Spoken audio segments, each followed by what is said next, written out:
And we are back. We're back for another episode of Let's Talk Fish, presented by Angler's Choice Marine. I know y'all. We got a lot of good comments from the last episode, and I've got some messages saying we want to see y'all more, we want to hear y'all more, and we try to do that. We're going to try to do that. Yeah, our schedule sucks, for lack of a better term. Yeah, this spring through early summer, it was one of us was gone. I think every week from pretty much February till now. Yep, including turkey season, unfortunately, but it's part of what we do. You killed your 2 turkeys. You can get over that. Yeah, well, I know, but I like to take friends and put them on turkeys too. I never got invited. That's because you were gone, I guess. Well, you wait a minute. You could have killed one behind your house. Probably a couple mornings, as a matter of fact. I like sitting out there on the porch when the dog goes out to pee in the morning and listen to him gobble. Well, if you don't hear him gobbling next year, you know why. Matt's been slipping around over there. Tyler, you want to go kill a turkey one day?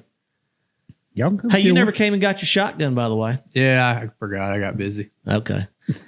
I'm storing shotguns for him. He don't know how much I'm actually charging for storage. Yeah, like $2 a day, I think, is the going rate. Yeah, plus interest, yeah. Well, it's not interest. You didn't loan any money. You're just storage fee. No. Yeah, well, okay. Yeah. I'll trade him shells. Unless you got it. If you got it in like climate controlled in the air conditioning, you probably get 3 Oh, no. It actually, as a matter of fact, did we put them guns upstairs in the shop? Oh, gosh. Maybe. Well, I don't know. If your shell don't fit in there no more, you know why. I hope you don't have one in the chamber. It's been 168 degrees upstairs in the shop. Have you got one in the chamber? I swear, I think we did. In all seriousness, y'all, is that a problem? It could be. Yes. I don't know. Well, that's where they are. You saw me put them there. So just throwing that out there. Oh, Lord. All right. Y'all know this show is presented by Angler's Choice Marine. Actually, Brian was just I was just up there. Spindale location. A couple hours ago. Yeah. Yep. Spindale. And actually, I saw you post a video too. Because I did. They've got some beautiful, that orange boat they got up there. You like that orange one? I like that orange and black. Yeah. So that is I wanted to say like Clemson orange, but it's a little bit darker than that. Yeah, it's a little bit darker than that, but man, it's sharp. So what would you call that? Like Halloween orange? Yeah, we would go Halloween. But it's a Z520. Yeah, it's like a burnt orange. Like a burnt orange. Yeah, that's good. Okay, that's a good way to put it. But beautiful boat. But yeah, if y'all are in the market for a new boat, used boat, Angler's Choice Marine, they've got them. They've got 3 locations. They got Martinsville, Virginia, which is what we call the mothership. Yeah. They've got Lexington, North Carolina. Also home of ACM Tackle. That's right. And we've also got Spindale, North Carolina, which is Brian and I's local store here, about 30 minutes from the house. Yep. And our guys up there, Aaron, Chad, that crew up there will get you fixed up. If you've got any problems or need anything, be sure to reach out to them. And if you're in the market for a new boat, y'all, they've got them. They've got brand new Rangers sitting there, Nitros.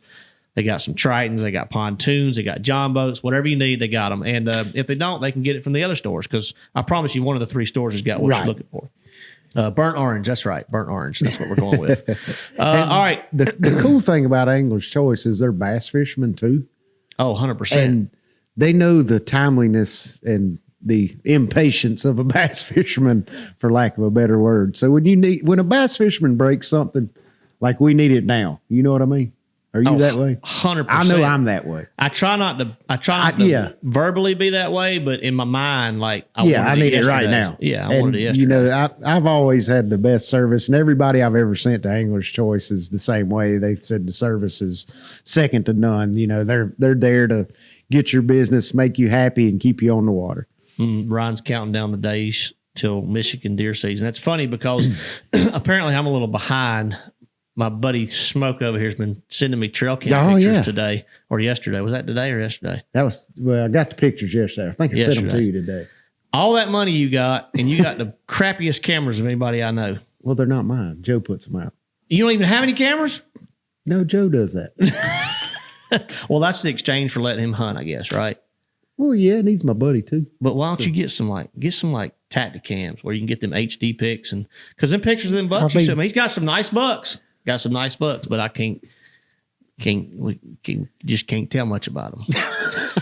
But anyway, I was actually going to text you and ask you if you had any more pictures, but I knew better. No, that's the 2 of them. You send me. Maybe Joe's the one holding out. Well, I mean, he sends me everything that looks interesting. You think? Yeah. You sure? Yeah. Trust him? Yeah. Okay. Good enough. People go crazy over big deer, dude. All right, I'm late. Like, I'm late to the party. I don't have any cameras out next week. And Schufer and I have an appointment when I get back from my Y'all getting cast. started next the week? 19th and 20th, actually, the weekend we get back from my cast. Yes. We got 2 work days scheduled. We're going to go out. We're going to set some new stands. We're going to cut some lanes. We're going to trim everything. We're going to do some bush hogging. We're going to get some cameras out and get them rolling. But I usually have them rolling by July 4th, but that ain't going to happen this year. But better late than never, right? I know, Jerry, I'm sorry. It's a fishing show. It's not a hunting show. I've been told that 6,827 times since we started 5 years ago. But It's a little bit of everything show, but we mainly focus on fishing. That's right. It's hard to focus on fishing when, we're both sucking so bad. When we've caught like 12 fish combined this year. I don't know how else to put it. It's funny you said that because in all seriousness, I was talking to a friend of mine the other day, and we were talking about,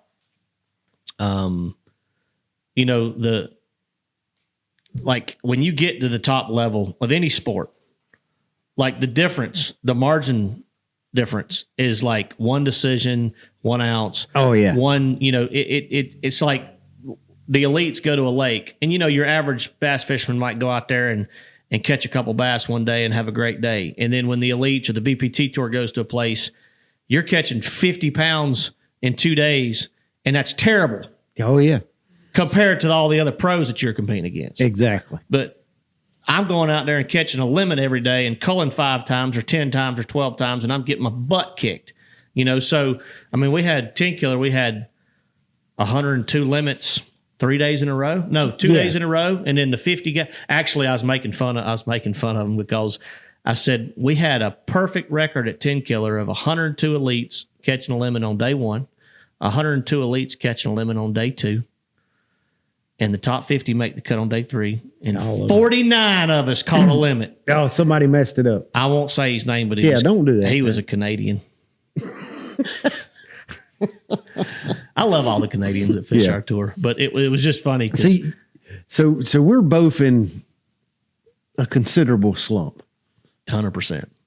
But I think it's like, I don't say it's just because I'm fishing the BPT, but like one decision can kill you on the Bass Pro Tour. Whereas in a 5 fish limit, I feel like you can recover a little bit because you can still get you get a big bite. Absolutely. Yeah, you can still get that lucky bite. 100%. But with us, with the every fish counts format, man, I've made the wrong decision every morning, every day this year.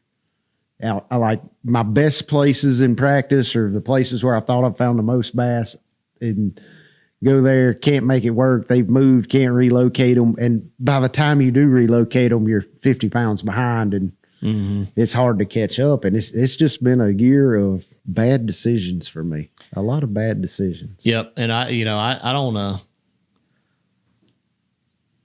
I'm in the same boat. Like I was telling back to what I was talking about with my buddy the other day. It's like there's such a minuscule difference at this level. Right. In like I go out and catch 10 pounds and everybody's catching 12, you just, you're so far behind the 8 ball. It's not even fun. Every decision you make is critical. And Brian said it years ago, and he and this applies more in the every fish counts format's a little different, obviously, but for most everybody out there, fishes a 5 fish format.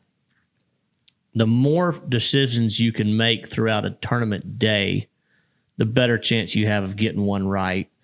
And that's it. Like I've huge always, dividends. And I've always said, 1,000, one good decision can erase 1,000 bad decisions. Right. But here's the difference, though. Bryan Thrift is saying that. So the average fisherman, and this is not a crack on anybody, can't go out there and make 1,000 or 100 or 50 or 20 or even 10 decisions during a tournament, because every decision they're making is not going to be maximizing the potential of that decision. Does that make sense? Oh, yeah. So you have to be extremely versatile. It has to make sense, and everything has to be, everything has to be very calculated. But to your point, execution has to be flawless too. That's true, but it's really amplified. Like execution, I think, is amplified more in a 5 fish format like what y'all fish. Yeah. Because you can't afford to lose that one big fish. Right. Like for us on the Bass Pro Tour, you lose a 5-pounder, it's not that big of a deal. Go catch 3 2-pounders and you're still a pound ahead of where you were. So like with the every fish counts format, it's like a total different mind frame. But you got to catch them. You can't quit catching them. I'd like to fish one. I don't want to fish. It's really fun. It is. I would say the most difficult thing about the every fish counts format is the demons you got to fight with yourself during practice. Mm-hmm. So let me lay this scenario out for you. Like you go to, let's say, I don't know, just a body of water, and you know that the offshore bite's going to win most likely. Like your ledge fish, we'll use Kentucky Lake, for example. Lake, yeah. Like, shout out to Andy Montgomery. He did good. A couple guys made the cut, the top 10 fishing shallow. But you knew starting practice, it's going to be one offshore on a couple of schools of bass. So every time you go to the bank and throw a frog or skip a jig under a dock or something, like you feel like, man, I'm not even trying to win. But you could catch a big one doing that. But at the same time, in that format, it doesn't make sense. So I'm going to put you on the spot. So I got a question for you. So you and I have talked about this, and I think I mentioned this on the show, maybe the last show or the show before that, because you made me think about it. We have technology now with forward-facing sonar, obviously, big player. Live sonar. Even y'all only have live sonar, Matt. We don't live sonar. FFS whatever. does not count. It's live. Live sonar. We've been saying that for 2 years. Live sonar. Live sonar. Practice. Say it with me. Live sonar. Live sonar. Say it, Tyler. Live sonar. Live sonar. Okay, good job. We need to make a T-shirt. Huh? We need to make a T-shirt. Yeah, live sonar, not FFS. Live sonar. All right, we and you made me aware of this during my classic Bassmaster Classic experience this year on talking about how it plays into your mind and how you approach practice, because you know how big of a factor that's going to be. Even though y'all could only use it on one period, Kentucky Lake was a perfect example of how much it dominated that one period. Right? Yeah, and we've had a couple events. Toledo Bend was the same way. Yeah. That live sonar really dominated. Murray was the same example. way. So, yep. Go ahead. Well, I was going to put you on the spot about something. Yeah, go. Let's shoot. So I'm watching y'all's Kentucky Lake event. Yeah. Andy Montgomery's doing something that we've all done for 25 years. Right. Zach Burge was doing the same thing. Yeah. Very similar. Yeah, very similar.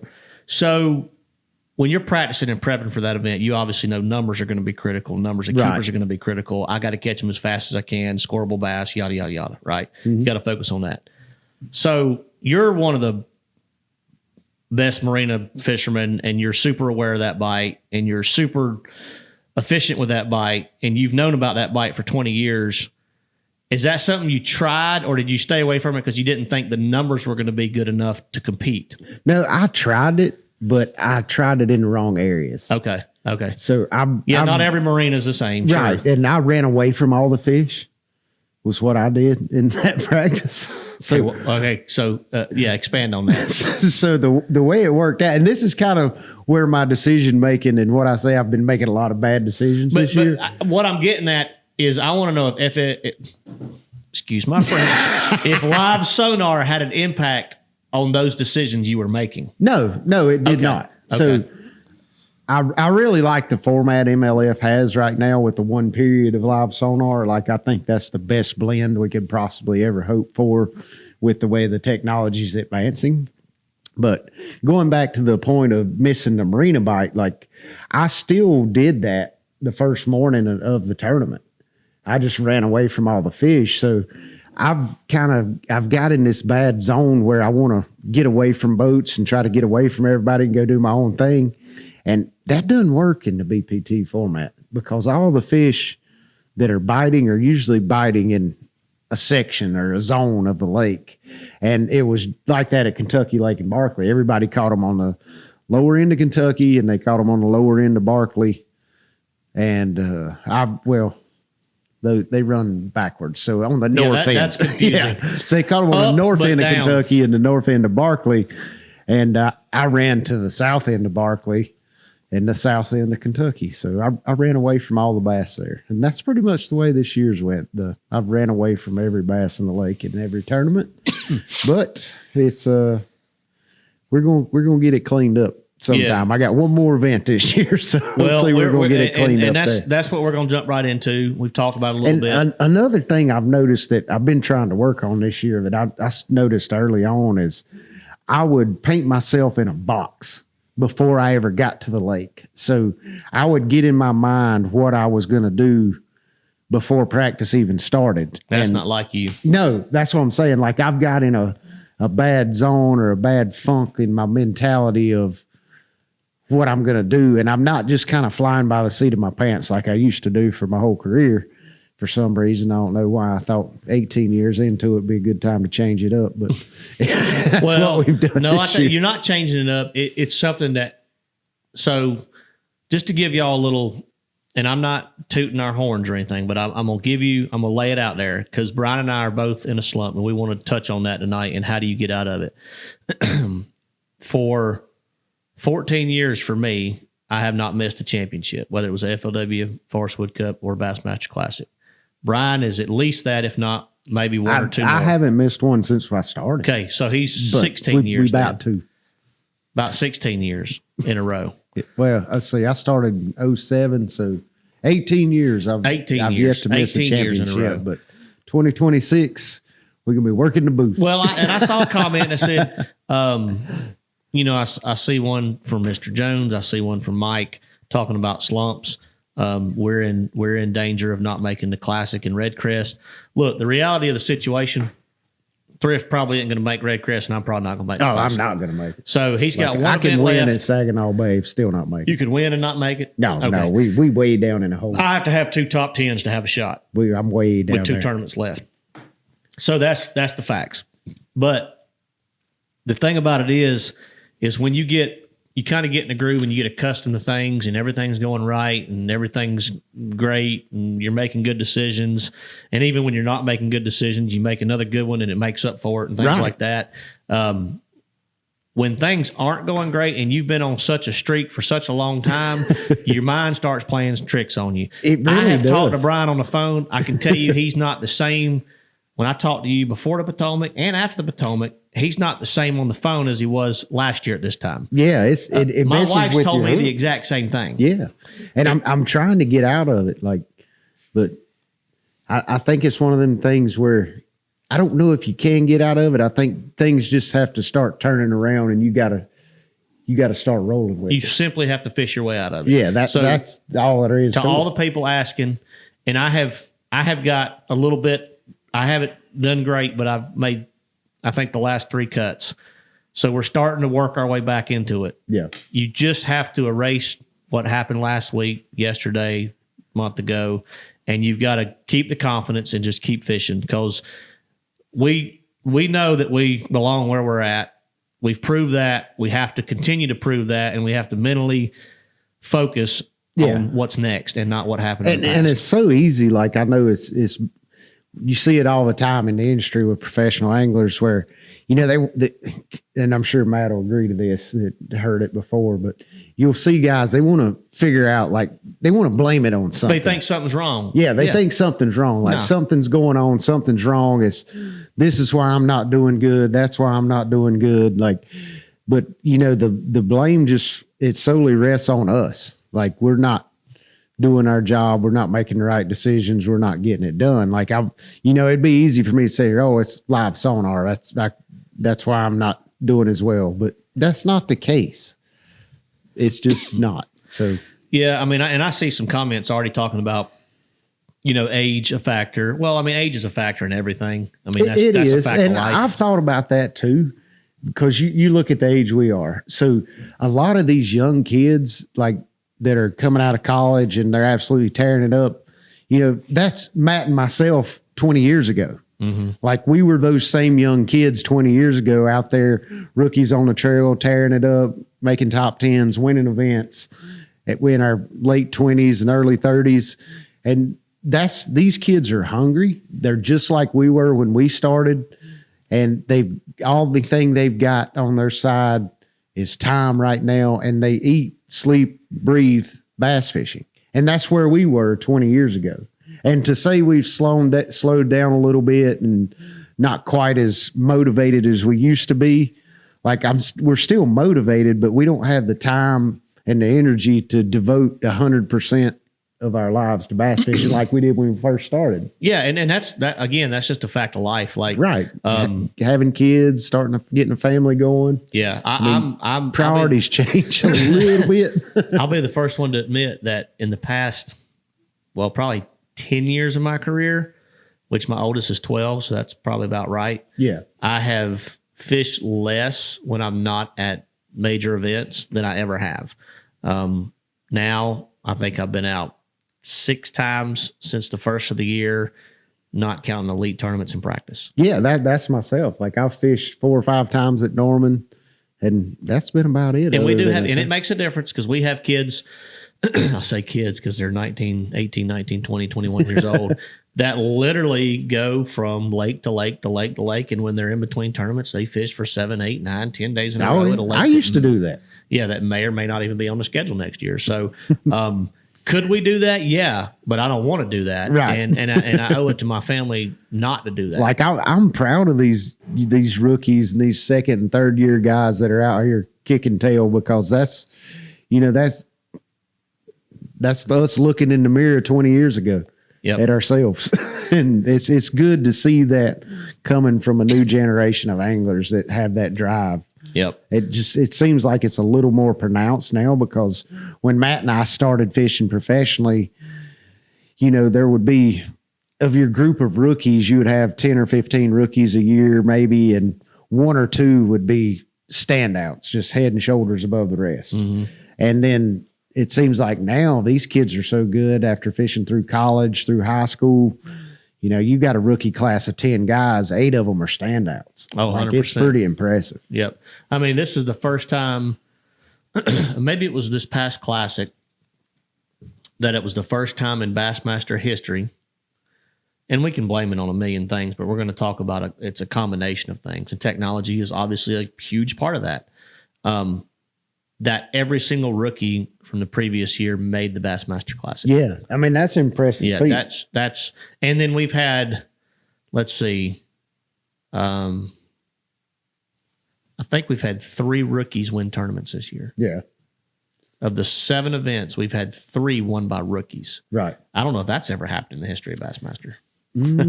I don't know either. Yeah, I mean, I know Jake Lawrence won at BPT. He was a rookie this year. Yeah, he's a rookie. I don't know about Justin Cooper. He won the first one at Conroe. I don't know if this is his first year or second year. I can't remember.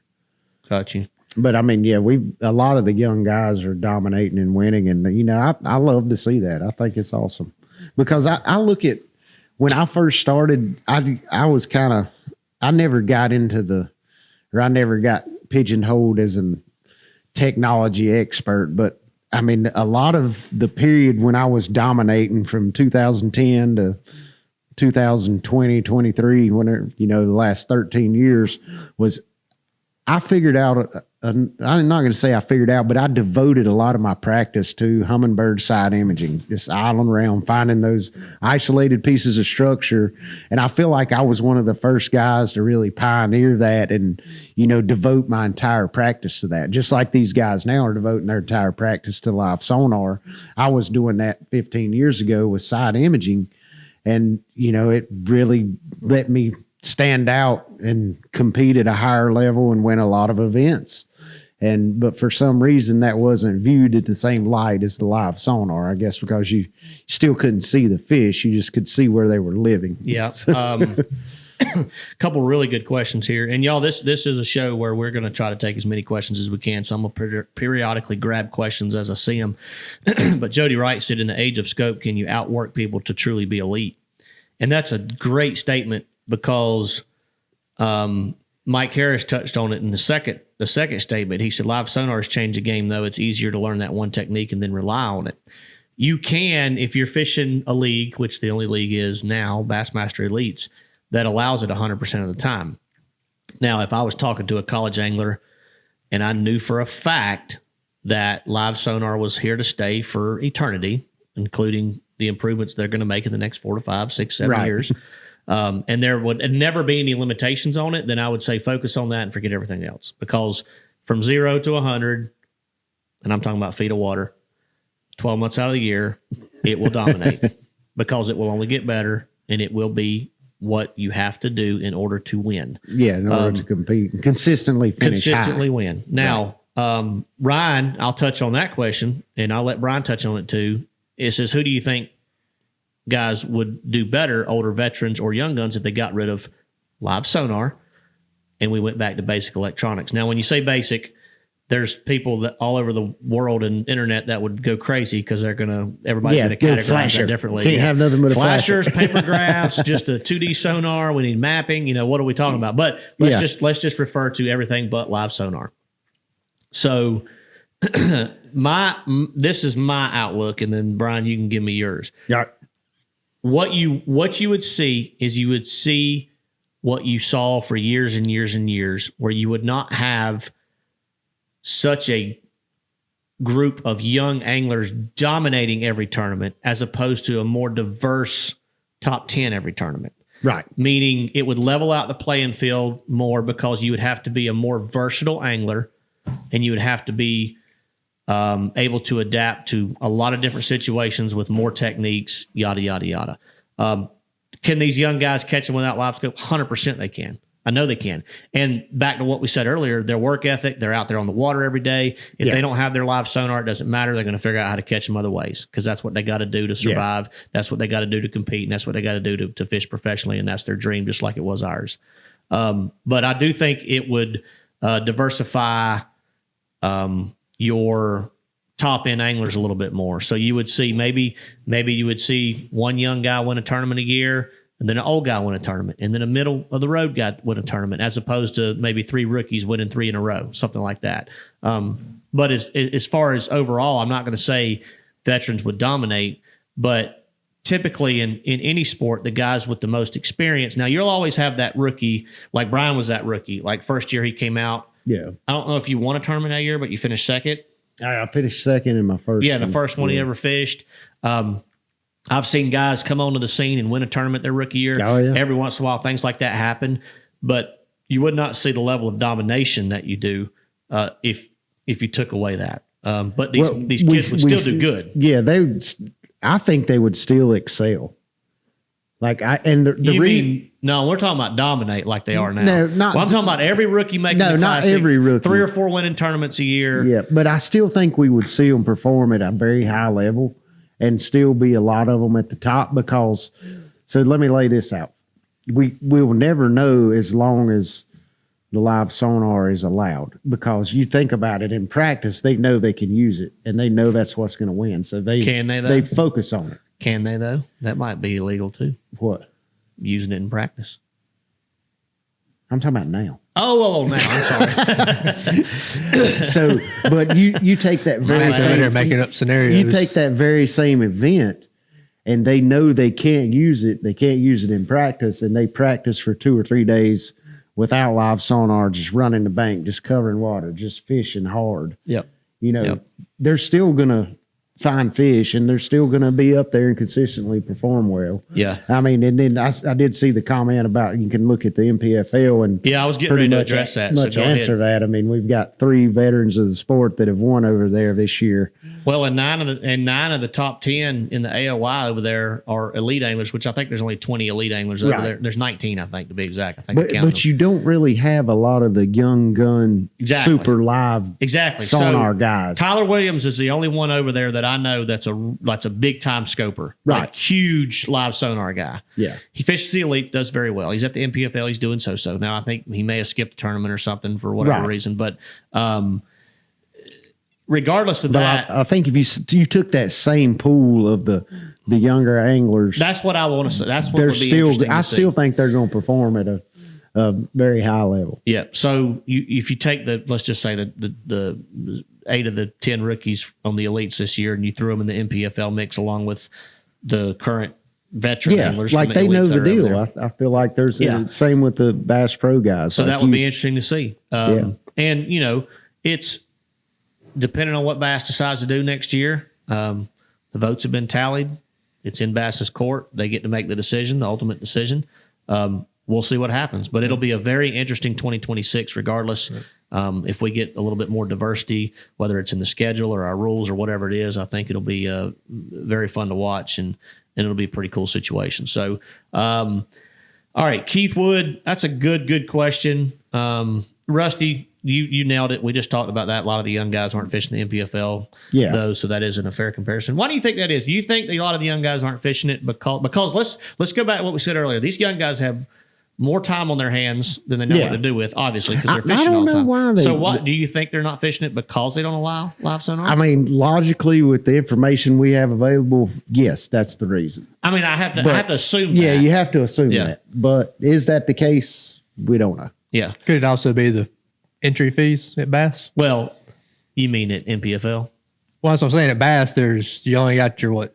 Yeah, Say y'all's entry fees. $10,000 membership. Yeah, they really don't have Yeah. a reason not to fish it unless they just don't want to travel that much. And So I know. Go ahead. Well, no, in my mind, and it's maybe what you're about to say, like at 20 years old, you're trying to make money fishing.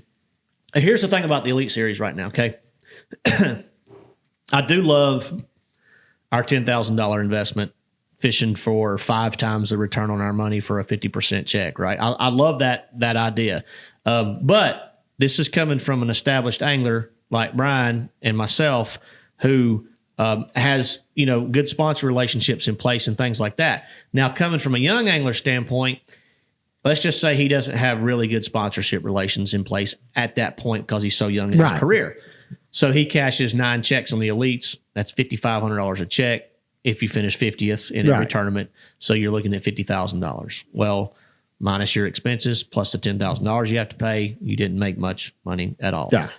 So he needs to be fishing as much as he can in order to make as much money as he can if he's wanting to do it on the water and he's not making it through the industry, right? So they should be fishing the NPFL, even though the ROI over there is not good. The entry fees are super high and the return's not good unless you top 2 or 3. I hadn't seen the payout. But also, like, I think a reason some of them don't, and it's a reason I didn't fish more when I first started also is, I've kind of got a little bit of OCD. Everybody picks on me about the way I keep my rods and stuff. I have to focus on one set of events. Like, it's hard for me to break focus. Like, I don't think these rookies are like you, though. I'm just saying that this I'm is the same way. This is a special case. Yeah, but you're a very special case. I didn't even fish like I loved fishing the Toyota series, but I would find myself fishing the Northern Toyotas because that was after our FLW season had ended. Yeah. And I could, redirect my sole focus on those events. Whereas otherwise, I'm focused on this and that and this, and I couldn't make myself get straight. But yeah. So that's a good question. I wonder why these young guys aren't diving into the NPFL like some of the veterans. And we may see more of that next year. Yeah, be interesting to see where it goes for sure. All right. Keith Wood said, I would fish them if I only had to pay $10,000 to fish a major trail. Well, that's the Elites, not NPFL. I know, but I'm talking about it like if I was only paying $10,000 at MLF. Yeah. But I can't. I look at our entry fees at $45,000, and then you look at NPFL entry fees for probably $5,200 a tournament, I think. Roughly. Yeah, I don't know how many events, but like 6. Yeah, so you're looking at 30. I'm looking at 70 plus thousand, 75, 80,000 a year in entry fees, and well, that's a little steep for me. So to answer your question, and I think this is right on the NPFL payouts. It's over $5,000 a tournament. There's 100. Couple boats, yeah. 110, 115 boats, something like that, somewhere in there. Yeah. They pay about 30% of the field, 35% of the field. And the last place check, I think, is around $7,000. Yeah. So you make a check, top 35% of the field, and you lose money. Right. Right? Mm-hmm. Okay. Yeah. So, but the elite guys that are over there, 3 of them have won one. A lot of them are doing really well, and they're cashing checks. But the more influx of that elite level talent, let's say some BPT. I mean, you got to think about the BPT cuts this year too. Oh yeah. I got to assume that some of those guys are going to go to the NPFL. Some of them are going to do that. So as the competition continues to increase over there, hopefully the traction of that tour and the traction and the attraction of it. Yeah, there's definitely a place for it. Like I'm glad we've got the NPFL. Right. Now. I would like to see them gain some sponsor dollars and improve their payouts and their ROIs for their anglers, because everybody I've talked to said they're run very well. Yes. Everything I've heard about weigh-ins are really positive, cool. Yeah. Drive-through weigh-ins, I mean, that's cool. Yeah. What's crazy is they get to fish. I mean, dude, like 5 and 5:30, some of them, like their flights. Yeah. Like it's crazy how long some of them fish. And See, and I like that. Well, the reason they have to space them out like that is because they have the drive-through weigh-in. Yeah, they do the longer way. And on day 3, you go out. It's like the guys that are in the top whatever get to fish the longest on the 3rd day. Oh, really? So that's kind of cool too. So you earn your way to fish longer on the 3rd day than everybody else. That is pretty cool. So it is a neat format. Obviously it's a 5-fish format, but the way they run the tournaments is pretty dang cool. And they're fun to watch. They're still learning as far as their live coverage is concerned. I've watched a couple of the events this year. Yeah, I have too. If I was to give them, if you're a fan of bass fishing, you've got to watch. I watch all 3 lives: BPT, bass, and PFL. So if you were going to give them any kind of constructive criticism from the live, what would you give them, Brian? From what I've watched, I mean, I think because they're doing it all in house. Just so you know. Yeah, no, I think they're doing a good job with it. It's enjoyable to watch. Commentators are good. I would say that the biggest thing I've saw is where they seem to have a lot of signal issues with the cameras. I've noticed that. Like that's probably the big, and I'm sure they've got to know that. I'm sure they're working on that, and that's only going to improve with time. So that would be overall, I think it's pretty good. I would like to see, because I watched the Eufaula tournament a lot, and I watched the Douglas event a lot. Obviously, my roommate ended up winning that one. But I would like to see more fish catches, because they're there. It's just a matter of clipping them and showing them. We know when they go to somebody like I was watching people fish for a long time. Now, when Bass and BPT, when they go over to Bryan Thrift, something's getting ready to happen. Yeah. We don't know exactly when, but something's getting ready to happen, right? There's not a lot of dead fishing time. Right. And see, I'm kind of the opposite of that, because I know that's real. Well, no, it is, but that's not what gets your numbers and people watching. No, but I mean, that's what kills the sport. No, not it kills the sport for somebody that doesn't follow fishing and doesn't enjoy fishing. Well, no, that doesn't follow it and understand it. Well, we're trying to catch new people. We're trying to attract people. We're trying to grow the sport. The sport's big enough. Well, I know, but wait a minute now. If you're scrolling through Fox Sports, ESPN2, whatever it is, CBS, NBC, whatever, you know, and you see a fishing show pop up. And this should be the same for live coverage, because it's doable. Bass does it, and BPT does it. Now, I'm not expecting. Well, that's what a show's for. So let's back up now, because you're talking about 2 different things. You're talking about an 8-hour live stream versus a hour-long, 30-minute long show. Well, let me finish. That's going to be condensed down. I was getting at that. Let me finish. When they scroll to you on the TV show, you're immediately catching one. Right. All right. It's the same with the live feed.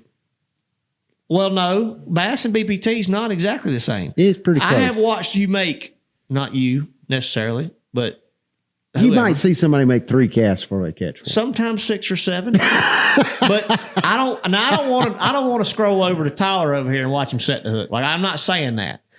I just want to see a little bit more action on that side of things.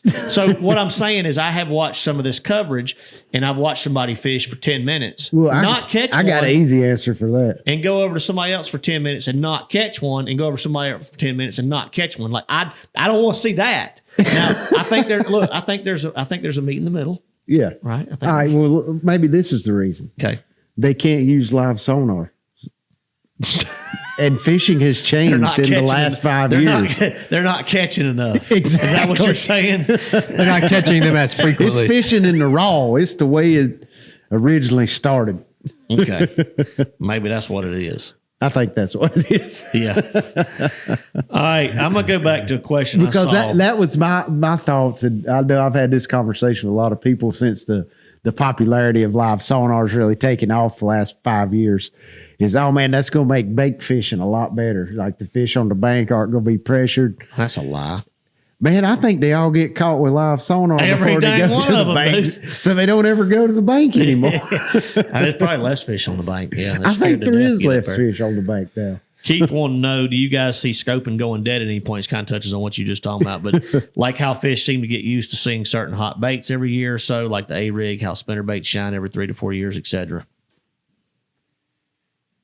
Well, I was reading comments. Say that. You know, I lose my train of thought. I didn't hear him either, Brian. We just talked about me focusing on one thing at a time. I was focused on reading comments. Allison, he absolutely cannot fish 2 tours. That's out. She knows this. Do you guys see scoping, in quotes, live sonar going dead at any point? Meaning fish seem to get too used to seeing certain baits, like A-rig, spinner bait shine every 3 to 4 years. I'm not going to say I see it going dead, but I see it going to change and get better. I see it getting tougher. You mean just catching one? Right. Like I see it, Well, that's already happened. Yeah, that's what I'm saying. Like when it, with the, the early stages of live sonar, guys were, if you see one, you throw over there and catch it.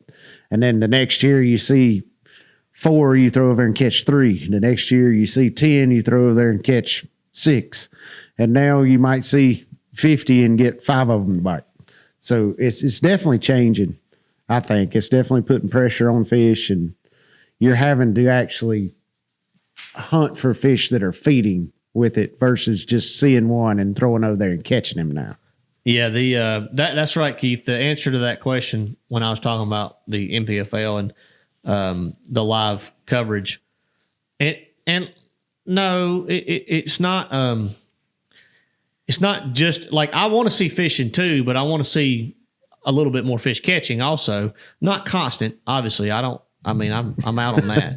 But see, I want to see people going through the trials and tribulations and the struggles I do on the water. You mix that in, right? You mix that in. I want to see the guy flipping that beautiful bush and can't get a bite like me. That's real. Well, I saw a lot of that in the live coverage that you follow in the NFL. So you might be able to contribute some of it to the last events. Everything's been like 15 foot out the banks too. Yeah, 100%. Exactly. But better production, better producers. That's right, Keith. That is definitely the answer when it comes to live coverage on how. Well, when we got McCoy Fisher here, he could probably help us with the live coverage issues. Like I'm sure he McCoy. could. Let me just ask you a question. Put you on the spot.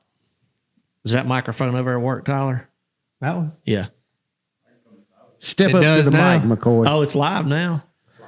So Do when you're a watching- mic check for us, McCoy. Check. You've done a ton of videography work, editing, and producing. When it comes to production, kind of reset your mind to live coverage when you're watching live coverage, right?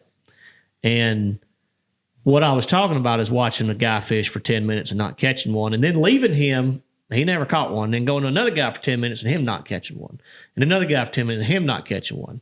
Now, to me, I need to find a happy medium there to where at least I go to you and you catch one in 3 casts, and then I go to Brian, maybe he fishes for 5 minutes and doesn't.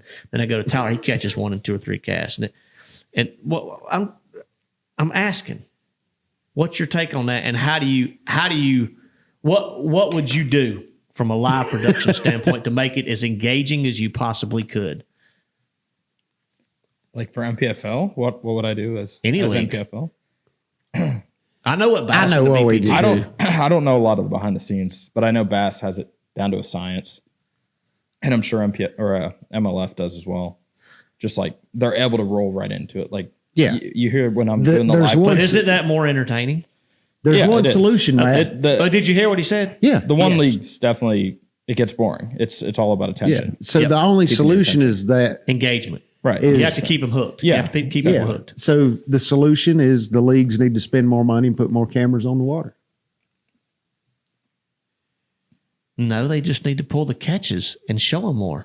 Well, logically, if you've got Yeah, I mean, if you're 6 somewhere where you're cameras on catching the 5 water, a day, yeah, that's if you've got 6 cameras on the water following guys that are getting 7 to 8 bites a day, you're going to have a lot of downtime. well, now wait a minute. If you got 20 cameras on the no, I water, 100% agree with that. you're going to get more fish. But that catches. takes money, which nobody apparently has anymore.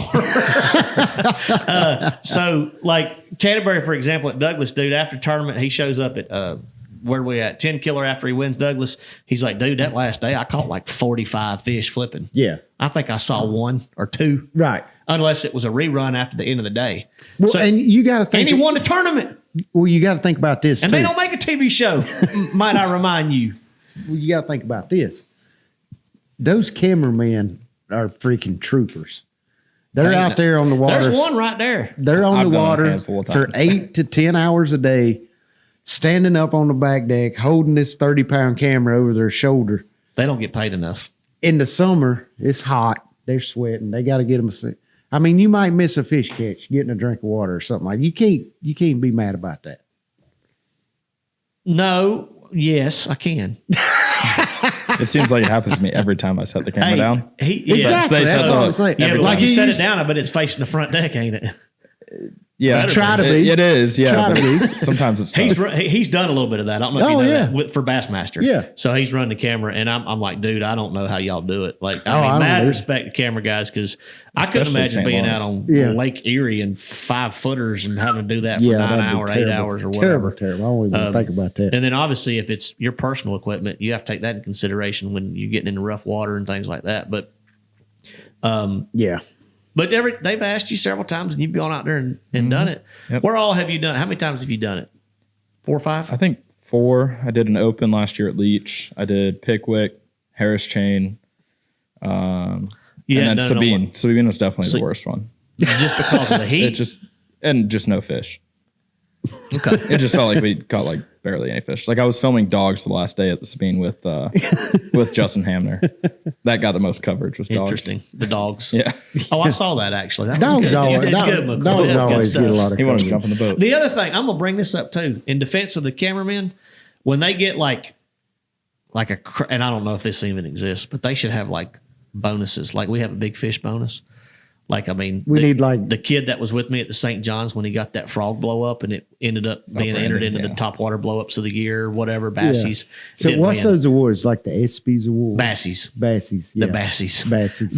They're not real, but Yeah, I know. they're just for sake of I know. just for fun. I'm but sure- my point is those camera guys, as hard as they work, Bass and Major League Fishing don't want to hear Yeah. this, but they should get bonuses for certain things like that because it incentivizes them. They should at least get a Calcutta started amongst Yeah, they're themselves. getting paid a flat rate, right? Like, Yeah. yeah, that'd be cool too. Y'all get a side bet going where you like to gamble anyway. They should do like the best shot of the tournament. Yeah, best shot of the tournament.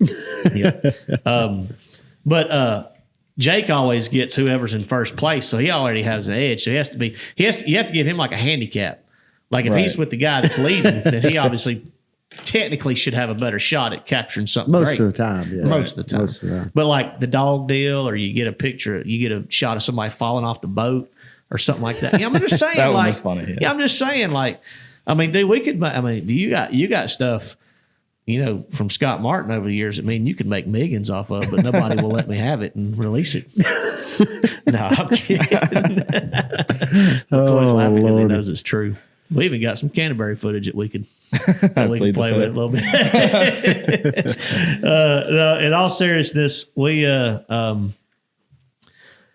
I think overall that there's always room for improvement from a coverage standpoint. Our goal as professional anglers and organizations and the producers and the videographers is to help grow the sport and engage people and entertain.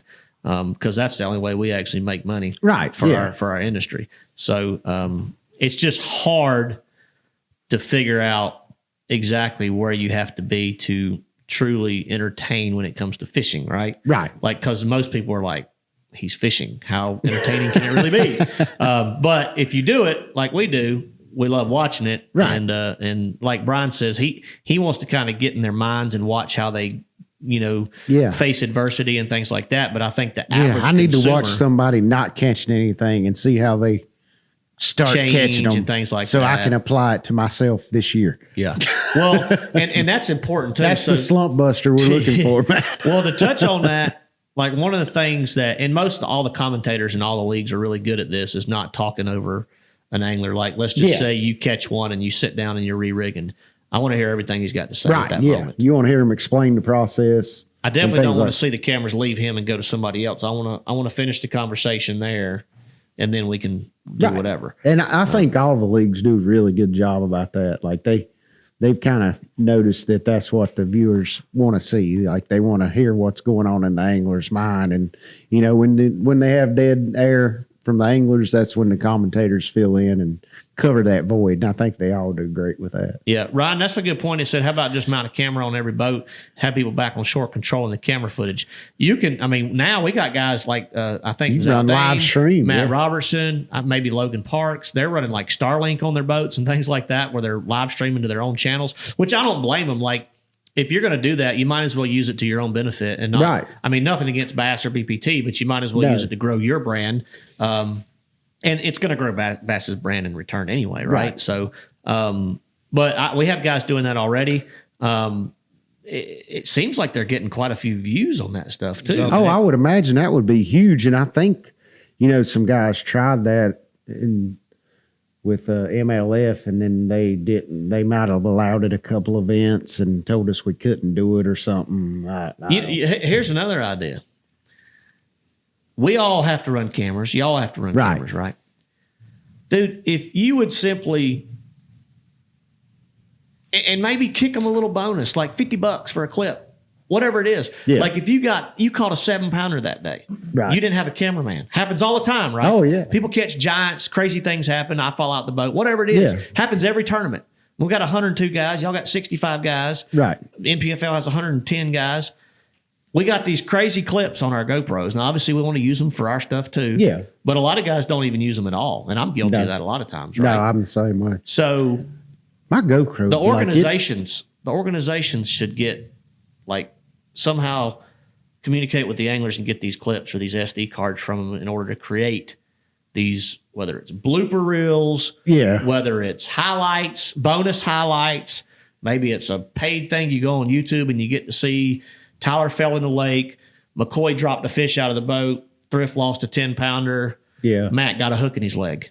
I mean, I'm just saying, like, it was just a. See, just I a think thought. they ought to go.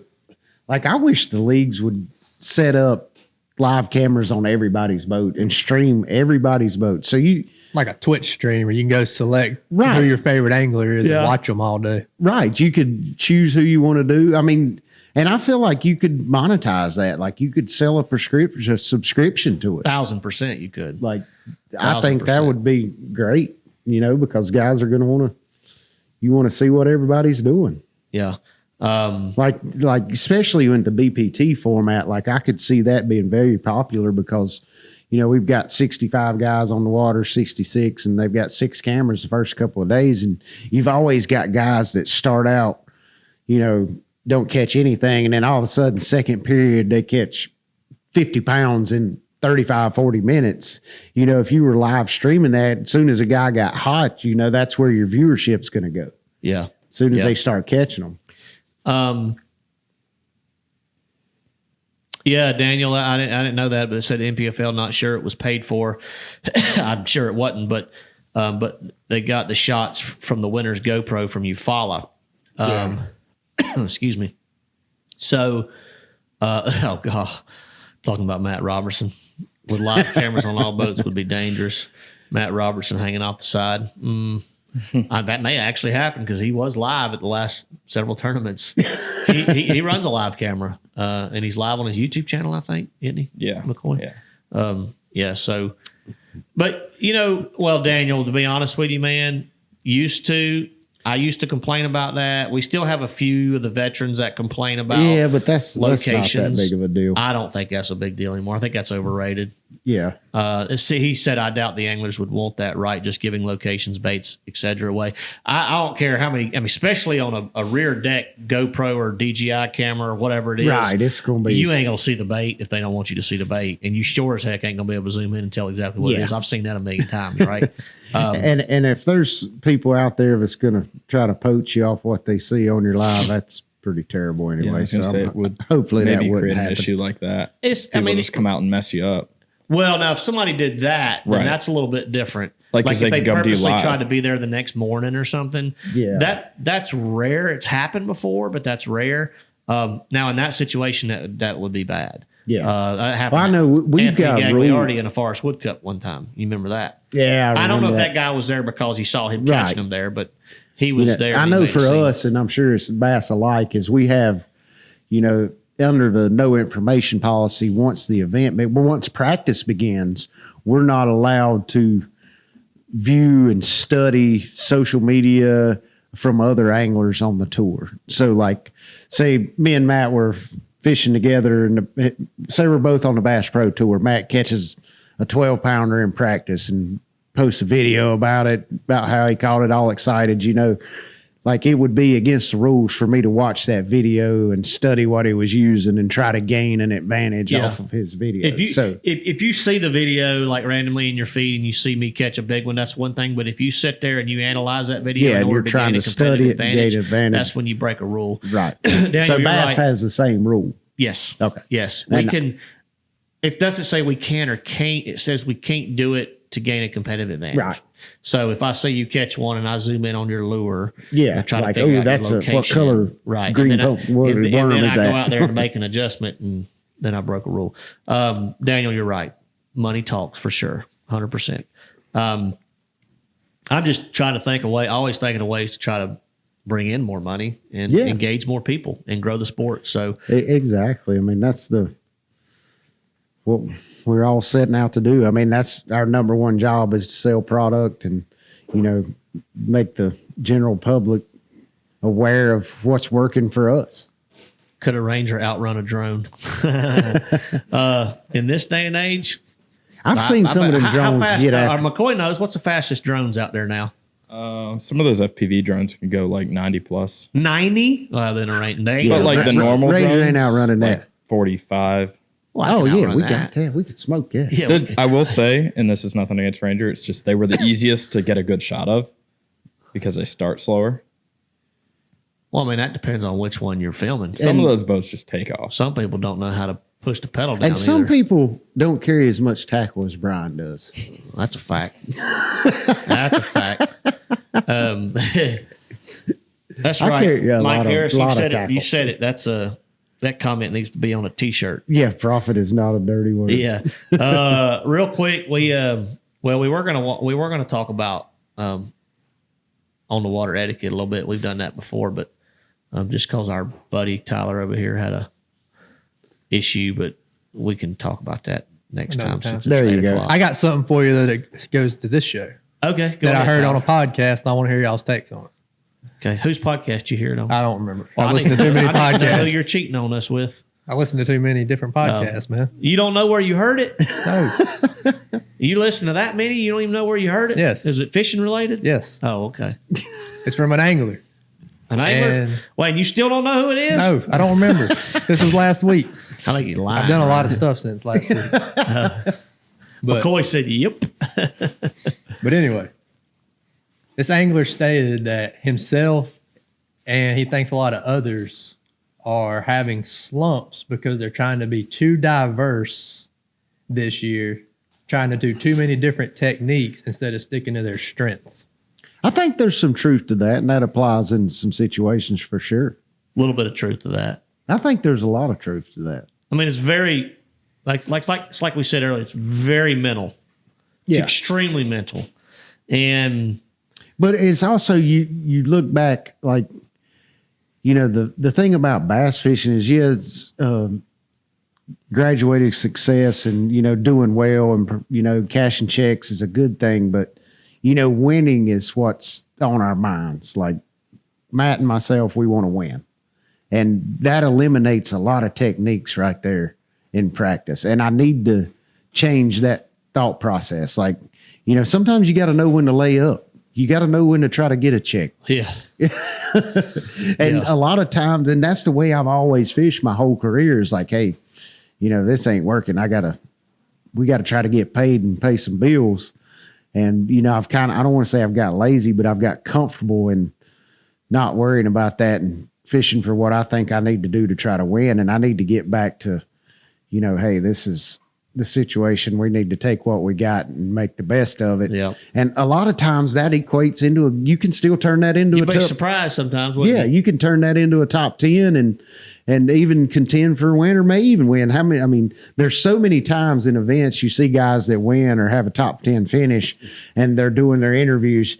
You're like, man, I only got a couple bites in practice. This was all I had going. and they turn it into a win or a top 10 finish. Most of the top 10s, more than half of them surprised me. Right, exactly. And that's the way throughout my career. I don't think I've ever, maybe one tournament in my life, did I see after practice that I'm going to win this tournament. I might have said that one time in my life. Yeah. And that was probably Eufaula in 15. I'm pretty sure I was going to win after the second day of practice. Yeah. Mr. Jones, we're waiting for you to win the lottery then. He said he's going to win the lottery and he's going to buy bass and build teams and he's going to have contracts, trades, and free agency. Heck yeah. That would be awesome.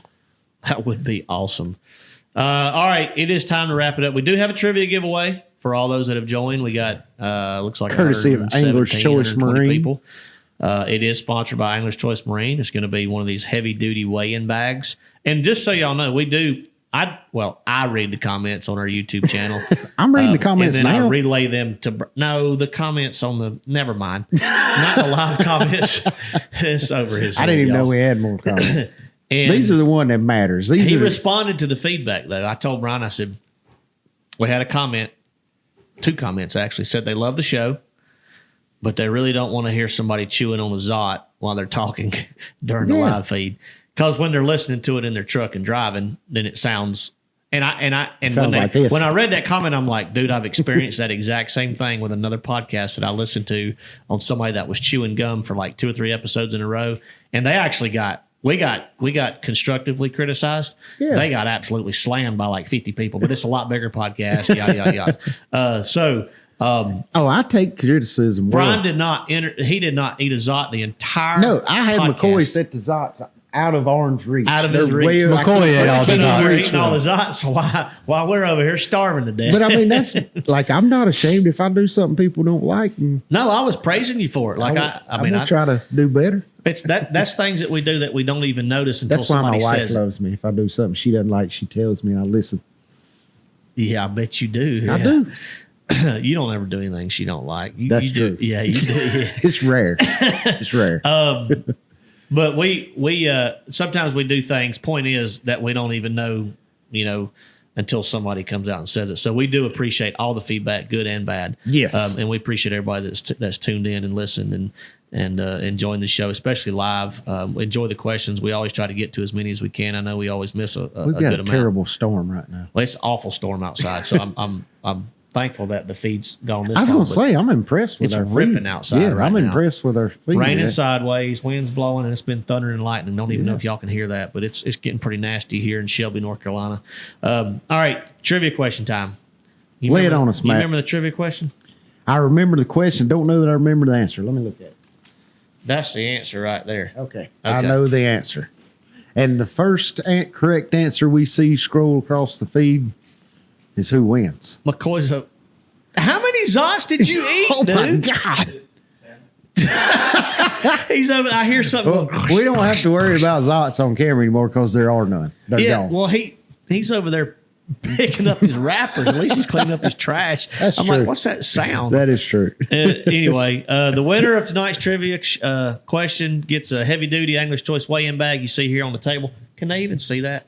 Can they see that now? Let's hold it up for the viewers. Pull it back. Yeah, There it is. there it you is. go. Angler's Choice. Along with the Angler's Choice hat. So, first question comes across our feed, like Brian says. Look, We determine the winner. is El Champion. Here we go. All right, I need to know. So Brian and I, bottom line, we've sucked this year.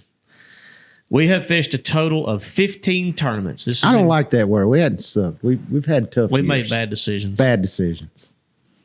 Well, we've sucked. I didn't say we suck. We just have sucked Yeah. this year. Yeah. Okay. Either way. We've made a lot of bad decisions.